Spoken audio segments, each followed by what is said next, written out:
أنا قاب بيرس كفر فلان يا ليلي ما حلو حلو اعتراف بعد يا رسول أنا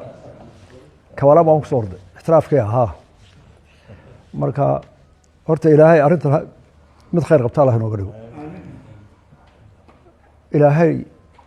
wixii aynu in badan raadinay adduunka xaq Soomaalida hesho ilaahay inuu si dhib yar inoogu hirgeliyana ilaahay inuu ka baryaa ilaahay waxaanu ka baryaynaa inuu guul iyo khayr uga dhigo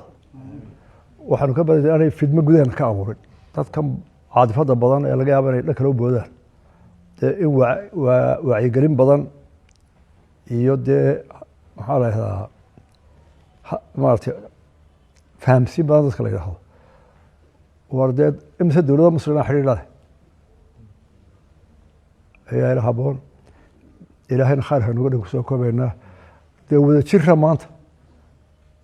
mar haddii albaabkaas furmay dee in laga midho dhaliyo la isugu taga ayaa qof walba ku waajiba